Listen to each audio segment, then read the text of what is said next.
Transcribed. Presenting Joel McCrea as Jace Pearson in Tales of the Texas Rangers.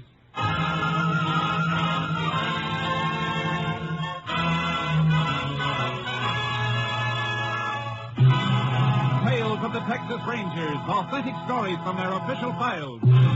Texas, more than 260,000 square miles. And 50 men who make up the most famous and oldest law enforcement body in North America.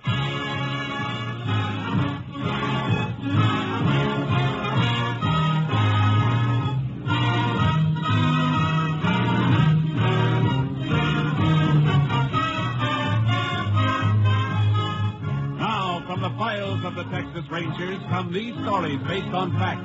Only names, dates, and places are fictitious for obvious reasons. The events themselves are a matter of record.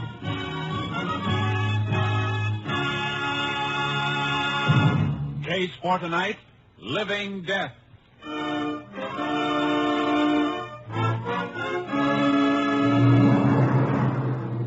It is 2 a.m. on the morning of October 3rd, 1948. A man stands in the brush on the American side of the Rio Grande, watching another man wading rapidly across the river from the Mexican side. Come on, hurry up. Senor Green? Senor Green, where are you? Over here. Shut up. Oh. I almost fallen. Never mind. You crazy wearing a white sombrero with that moon? What is the harm, Senor Green? Nobody see the ego but you. Don't be too sure of that. Somebody followed me down here. I don't know whether I shook him or not. The Border Patrol? No. Hijacker, maybe. You got the package? See, right here. 20 ounces. Okay, here's your money. 200 an ounce. $4,000. Oh, gracias. Will be another shipment next week. Yeah, I know. I'll meet you here again on the 12th, same time. And be a little more... All right, amigo. Someone does follow you? Quiet. Sound came from over there. He's moving this way. You'll have to crawl through that clearing first, and the moon's right on it. You going to use a gun? What do you think I got it for? Keep quiet. There he is, coming into the moonlight. Yeah, and he doesn't see us. Just like a sitting duck. You hit him, senor? Yeah.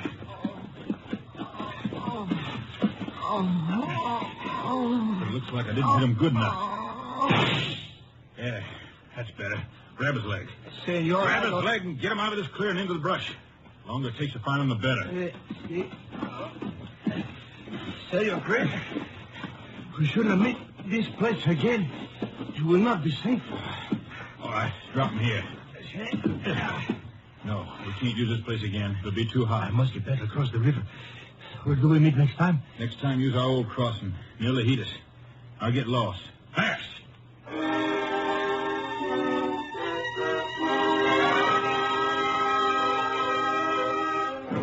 The body of the slain man was discovered, but for 2 months there was no clue to point to his killer. And then suddenly another man was shot to death on the streets of a small town in West Texas, and Captain Stinson of the Texas Rangers radioed Ranger Jace Pearson to meet him at the county morgue. Body's on this slab, Jace. Shot right through the heart, Captain. Yeah. And here's our ballistics report. 45 caliber slug. Look at the markings on this photo of it. Uh-huh. All right. Now look at this ballistics photo. This is a report on the slug they took out of the man who was killed near the border 2 months ago. Yeah, I see what you mean. Both slugs came from the same gun. Mm-hmm. Autopsy report on this man completed yet? Being typed up. We'll have it in a minute.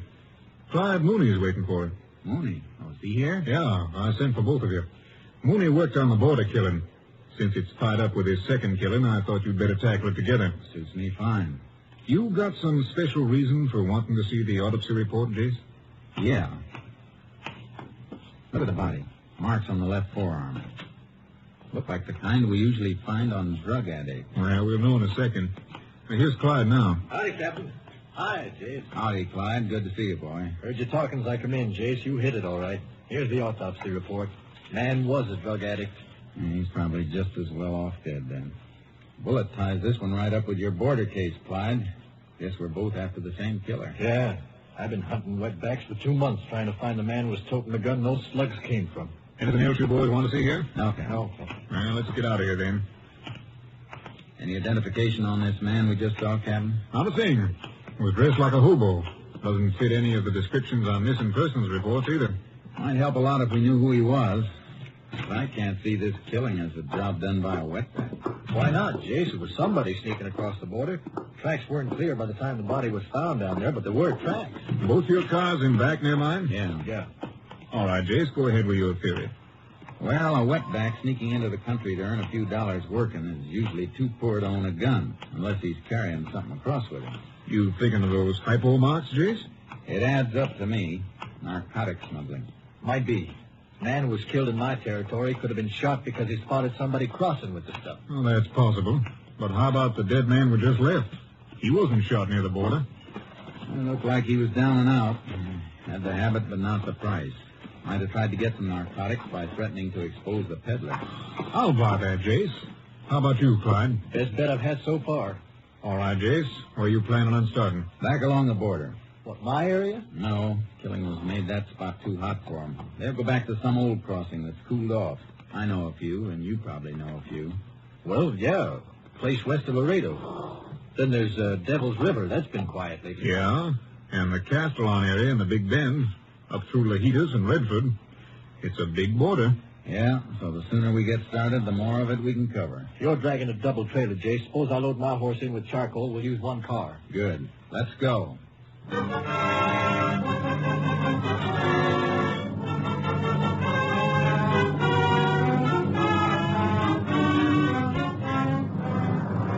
Mooney and I covered the old smuggler crossings one by one.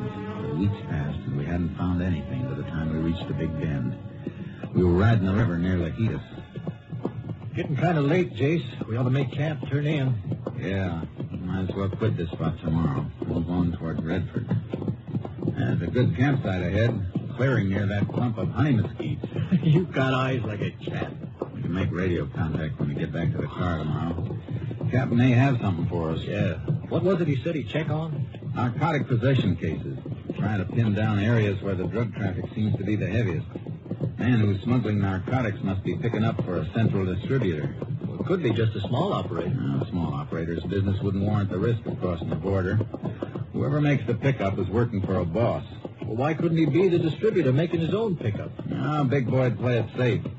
Stick somebody else's neck out, not his own. Here we are. Ooh, Charlie. Ooh, boy. You want to get the bedrolls off, Jace? I'll strike a fire, get some chuck cooking. No, let's skip the fire and eat cold. Why? We're moving out of here tomorrow. I'd like to watch one more night. It's too quiet here. There haven't been reports of any trouble in this section in almost 3 years. We haven't even spotted a wetback trail. Okay, no fire. Might as well let the horses drink before we hobble them. Come on, Charcoal. Come on, boy. I want to rub Charcoal's legs down tonight. Lechuguilla's been cutting him up. Yeah, I got a few nasty scratches myself. Attaboy. Drink up. You looking for something over there, Jace? Yeah. Let the horses go for a second. Come here. Bring a flashlight. What is it? Slight depressions in this mud bank. Just barely saw 'em. Flash the light. Yeah. They were tracks, all right. Not much left, though. Something else here. Piece of paper half buried. Must have been stepped on. Brown. Looks like that brown stickum paper they use to seal packages. No. This is the kind of paper a bank uses to wrap money. Look. There are traces of blue on here from an ink stain. Yeah, can you read it? No. Maybe the lab at Austin can. Anybody who tore a band from a packet of money in this spot must have been counting it. Yeah. This isn't exactly a business neighborhood. Let's stake out, boy. We found some kind of a crossing, and it may be the one we're looking for.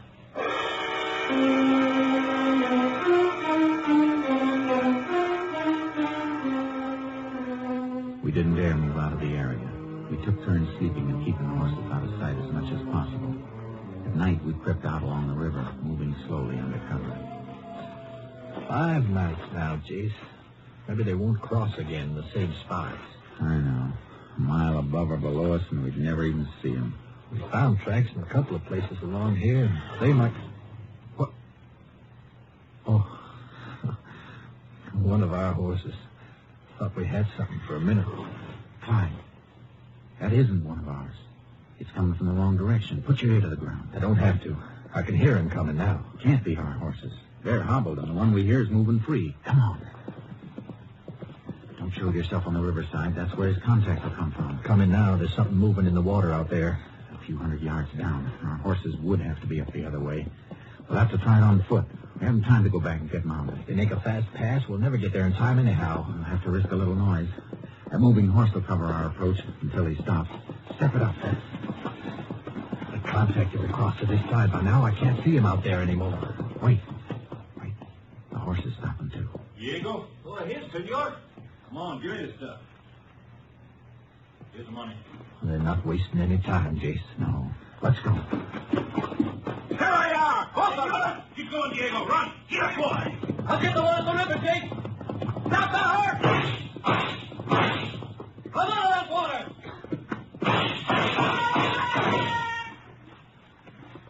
You get him, Clyde? He shot at close range, Jace. I have to kill him. We got to leave and get after that rider. Let's get to the horses. Right.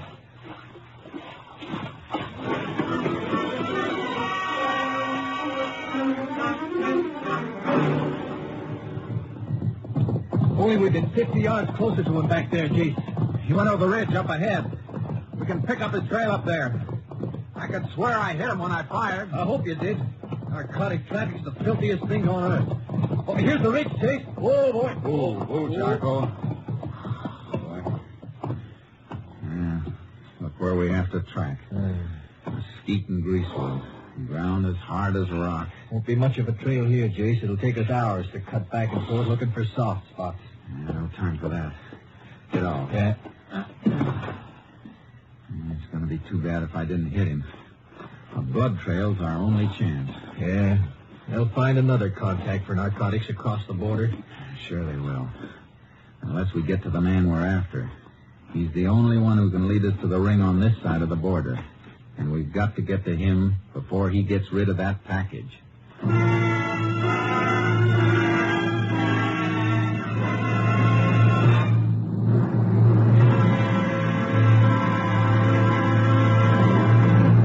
You are listening to Tales of the Texas Rangers, starring Joel McCrea as Ranger Jace Pearson.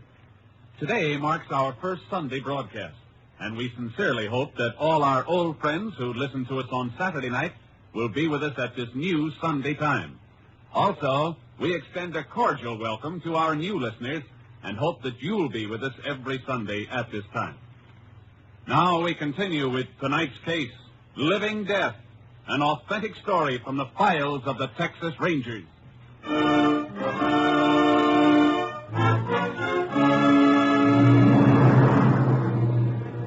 We combed the ground for a blood trail, and we found it. Not much, but enough to follow. It led through Mesquite and Greasewood, but the rider knew the country. He'd been weaving through the roughest spots. He's a smart one, Jace. Yeah, slowing us down all the way. Got a good hour on us by now. And an hour's too long.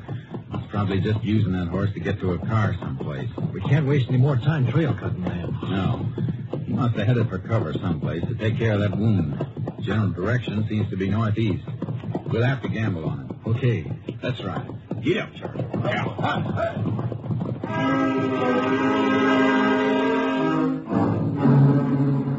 After 2 miles, we reached a road and picked up the trail again.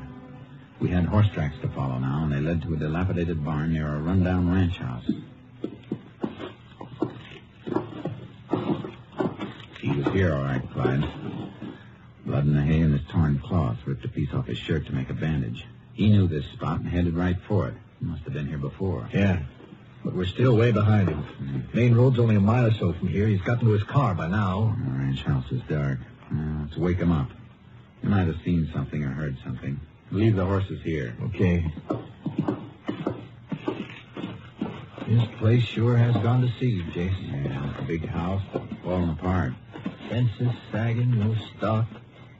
Must have been a nice ranch once, though. There isn't any more. A man gets his living from the earth, you'd think he'd take better care of it. Here's a house. Open up. Hey, wake up in there. Who is it? Texas Rangers, ma'am. We'd like to talk to you. Just a minute. There was an electric power line to the house, but when she opened the door, she was carrying a candle. The inside of the house was almost barren. What do you want? We're looking for a rider. Came through here tonight. You stopped in your barn. You see or hear anything? No, I didn't. You rent out a horse to anybody? A horse? Range, if I had a horse, I'd have sold him for food for my kids. Sorry we have to bother you, ma'am. It's all right. What difference does it make? You know anybody around who... Ma'am, would you mind holding your candle over the mantel of this fireplace? Why? Jace, that picture. The picture was a photograph of a man. The face was younger, full and healthier than when we'd seen it last. But there was no doubt about who it had been. Jace, that's a picture of the man we saw with the cap. The body in the morgue. Oh, no.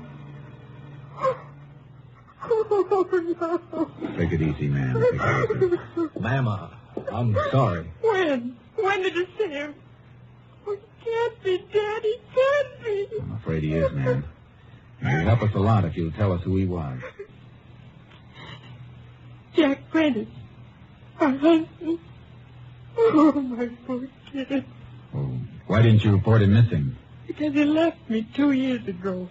He'd sold and lost everything we owned. He was sick, half crazy, acting like a madman. I don't know why I didn't do anything. He'd never been like that before. You got any idea at all what started it? A friend of his. Jack was all right. He was a good husband and father till he took up with Virgil Green. Then he'd spend more time with him than he did with us.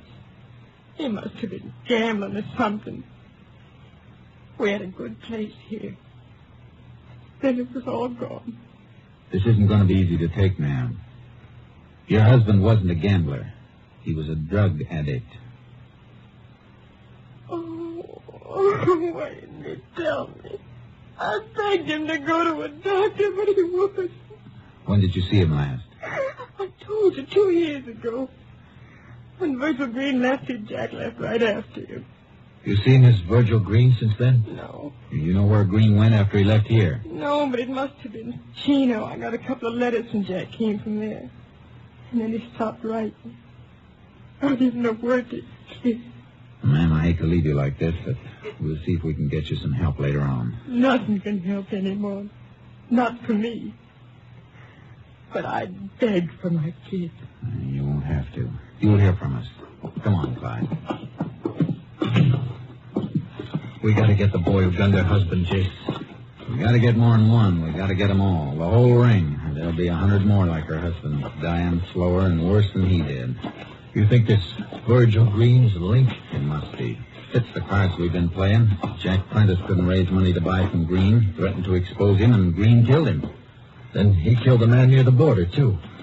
Gotta try to pick up Green at Chino. He knew this place. It's a fair bet he's the man we've been chasing. Get up, Charcoal. Oh, boy.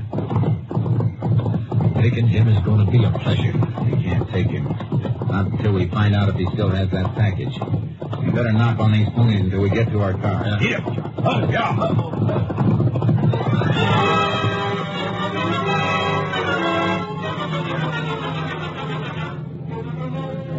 got to the car.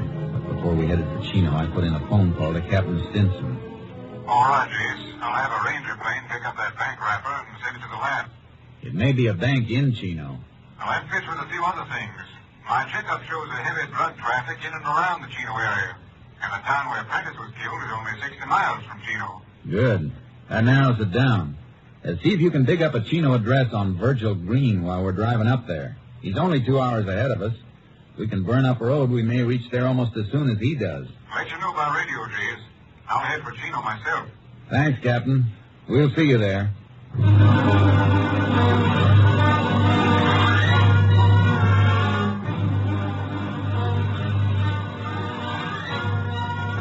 were less than an hour out of Chino when our short wave came through with Green's address. KTXA to Unit 10. Unit 10 to KTXA. Go ahead. Address of subject Virgil Green is Greendale Ranch, State Highway 395. 14 miles west of Chino. Got it. Any report from Lab on bank money wrapper? Stamp on money wrapper restored by Austin Lab. Money and packet came from Chino State Bank, corner Main and Crockett in Chino. 10-4. Unit 10, clear. ADXA Austin. That's all we need, Jace. Yeah, if we can get Green in sight before he unloads that package.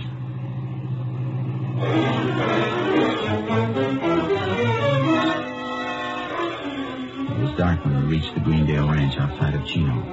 We made up time on Green's head start because we saw a car and horse trailer pull into the ranch just ahead of us. A man got out of the car and limped up to the house, and he was carrying a package. Walks like a man's been shot in the leg, Jace. Yeah. Don't turn in after him. Go on past the ranch. Okay. Where do you want to stop? Where we can watch the house and keep the car shielded. Well, there was some heavy brush on the other side of the road just across from Green's place. All right. Turn around and go back. And keep an eye on him from there.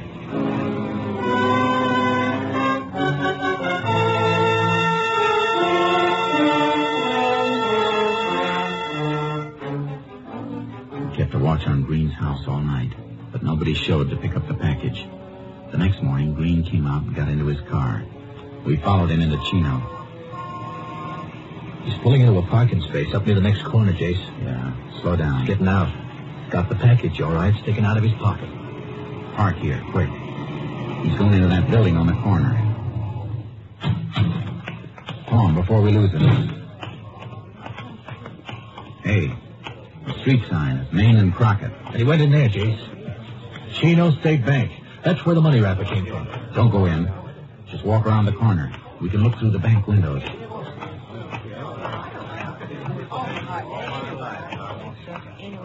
There he is, Jace. Last counter at the rear of the bank. Safe deposit boxes. Going through the rail into the vault. Must have a box he's going to plant the stuff in. We going to grab him? No, wait till he comes out. But he won't have it on him then. We've got enough on him. We can pick him up any time. We've got to stay with that package until we know who gets it next. Hey, he wasn't in there long. He's coming out. The package isn't in his pocket now. All right, get out of sight. Yeah. He was in there just long enough to open up the box and drop it. Yeah, you've seen the package now. Drift round to the front of the bank. See that nobody leaves that vault with it unless you follow him. Okay, where are you going? To meet the captain and get a court order to open that vault.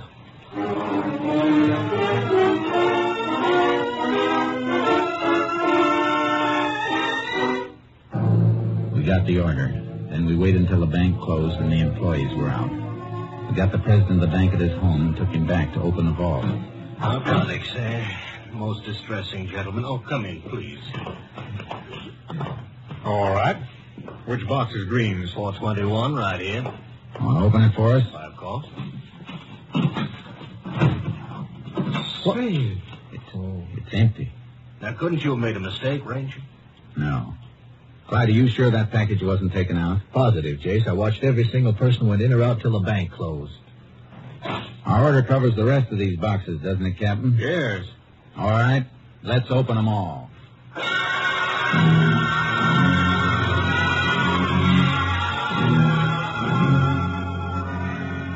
We found what we were after, but not the way we expected to find it.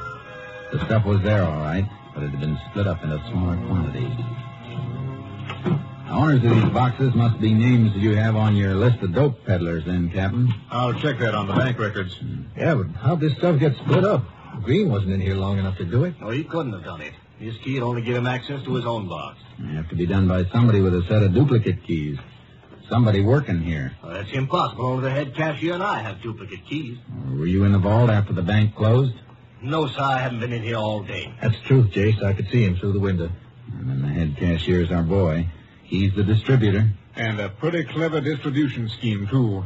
No direct contact, and he has access to the vault after the guard has left. If he's handled those packets, there'll be fingerprints on them. What's his name and where does he live? His name is August Weber. He's got a big ranch over near Estrella on Highway 39. And I know how he got it now. He said he was making money on investments. Investments? He meant a black market in human souls. Come on, Clyde. Let's get him and Virgil Green.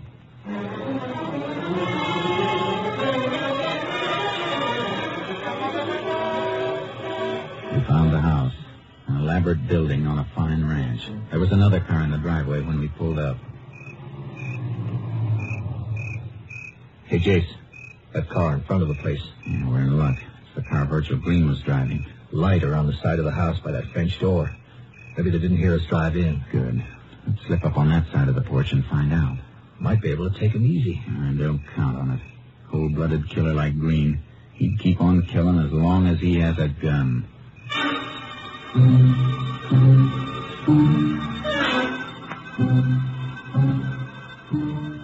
We slipped up to the French door. It was locked and we couldn't see through it. But their voices drifted out through an open window. Colonel Weber, my leg's infected. I gotta see a doctor. Have him report a bullet wound? You want me to die? I could put a bullet in you, too. Well, let me know when you want to try. Done a little killing myself, Green. Only I've been smarter about it. Nobody's caught me yet. All right, Clyde. Let's kick a hole in this door. All right. Don't move. Don't breathe.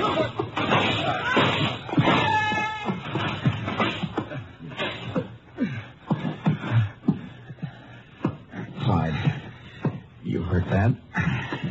My side. You're hit too, Jace. Blood on your head. Yeah, just a nick. Come on. I'll get you to a hospital. How about them? Leave them for the coroner. They're both dead.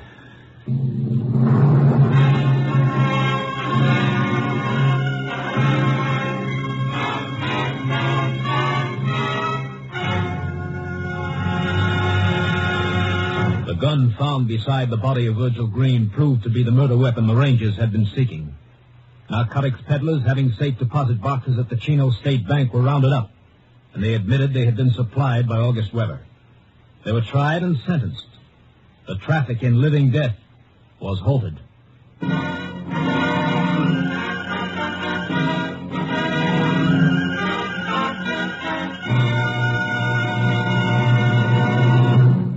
And here again is the star of our show, Joel McCrea. A friend of mine returned recently from a visit to Texas. While he was there, he'd seen a Texas Ranger, and he asked his host, a rancher, what the requirements were for a man who wanted to be a Ranger. The host looked thoughtful for a moment and said, well, I'd say if a man could ride like a Mexican, trail like an Indian, shoot like a Tennessean, and fight like the devil, he might have a chance to get in. I hope you'll be with us again next week. Same time, same station. Good night. Next week, Joel McCrea in another authentic reenactment of a case from the files of the Texas Rangers.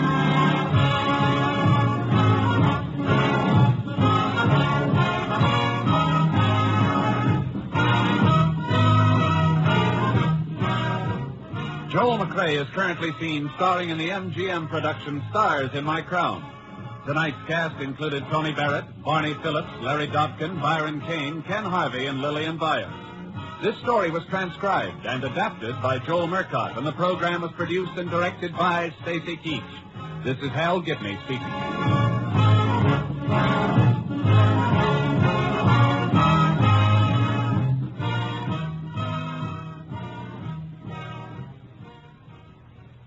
Three chimes mean good times on NBC.